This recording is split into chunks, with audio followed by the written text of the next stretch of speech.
Hi, welcome back to the Education for Life channel, where we talk about all things related to teaching children and raising children. And as you can see, I have a new guest with me today, Narani Moorhouse. And I invited her on today to talk about stories and visualizations with kids, but she could talk about many things. She has been teaching in the Living Wisdom schools for more decades than we want to talk about. When I came to teach in the school in 1984, she was there. She helped me a lot. And she could talk about so many subjects. But today, let's talk about doing visualizations with children, how they can be calming. And is going to, I hope, give us an example today. So, when do you use them, Narani? Well, for visualizations, I do those many times, and usually it's just to bring a sense of calm to the children and to use their imagination to sort of access their more feeling side and a sense of upliftment. Mm-hmm. Even just last week, I came in from recess and I was a little later than the children because I was picking up a few things and came in, and there was one of the little girls with one of my instruments playing, we call it quiet time, playing quiet time with a couple of the other children. And I thought, wow, that's very different than one would expect. It was lovely. And so that's a big part of the visualizations that I do. I use stories a lot to either bring forth in the children's consciousness something new, something that is more expansive maybe than what they've done before. Also, I will sometimes do it to address something that's happening in the class, or if I have a child who's going through a hard time for one reason or another, I can make a story that involves somewhat of that situation and works through it and comes to a positive resolution, so that, a story is a child's language. It's the world they live in a lot, that world of imagination. And so by taking them into that and addressing, a situation from that avenue, it's different than just giving them information and talking to them with your head. So that's when I use those a lot. Mm-hmm.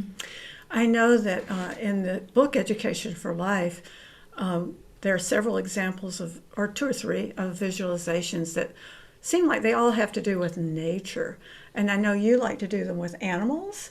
I wonder, are there any other topics or situations that you typically like to place your visualizations or stories in? Nature really is an open book for a lot of children. Over the years, sometimes a topic about God or about an inner feeling will come up, or when they feel most calm.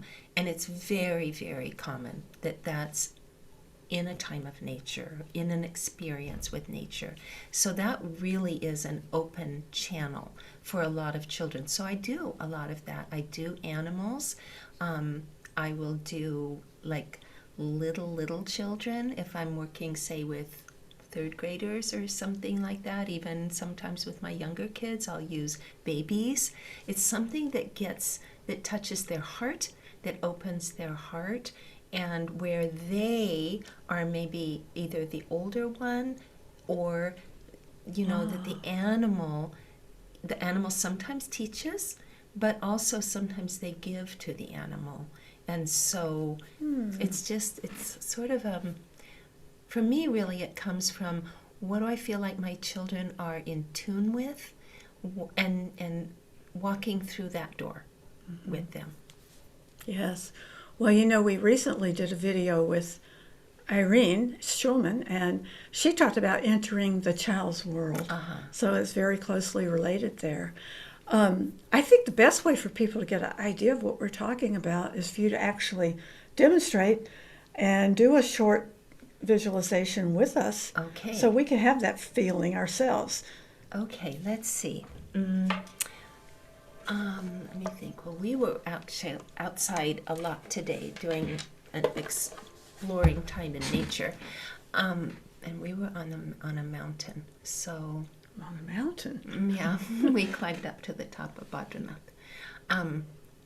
Okay, so I would say to them, often I'll have them lie down rather than sit up, simply because some children, it helps if they close their eyes because you can imagine things more with your eyes closed.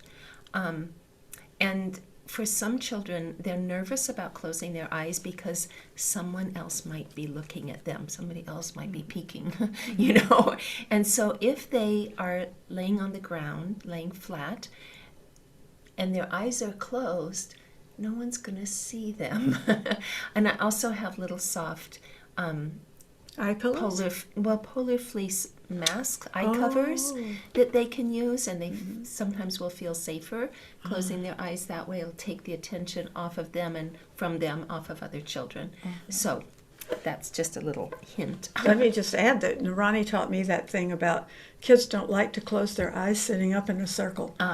And I taught mostly 5th, 6th grade, all the way up to 9th. But I found that so true that if I let them lie down, they were willing to close their eyes. Or I had to keep my eyes open the whole time and point to anybody who's had theirs open. Yeah. And it's a good thing to remember that if you're working with more than one child. Right, right. And the other thing is, there's a tendency for us as teachers or parents or guides in some way to also want to close our eyes to set the example, but then you have no idea what's going on.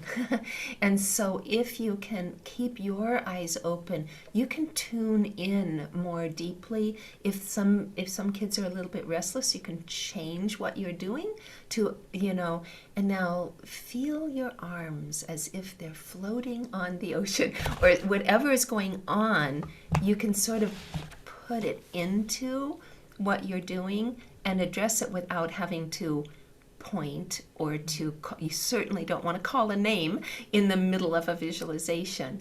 And so it is important, I think anyway, to keep your eyes open so you can stay more and more in tune with the children through the whole thing. So, okay. But I might close my eyes now because I'm making it up on the spot. I might close mine to get into it. Okay. You're a grown-up, you can handle it. Thank you. All right.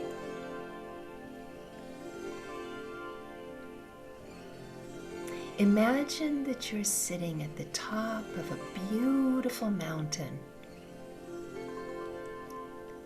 There's a soft breeze blowing, and you feel your hair swaying just a little with that breeze. And the air that you breathe in is so clean and fresh and relaxing. And then you hear a rustling off to the side, and you open your eyes and you look for what it is, and a tiny little rabbit comes running up and jumps right into your lap. And you can feel through its skin, its heart is racing, and it's shaking a little bit. And you know it's scared. And so you place one hand on its chest, ever so gently, and another hand on its back. And you breathe slowly, and you begin to hum just one or two soft notes. And you can feel the muscles in that little rabbit relax, and its heart is beating slower. And you send it feelings of being cared for and protected. Nothing to fear. You are there. You're caring for it. And before you know it, that little rabbit is fast asleep in your hands.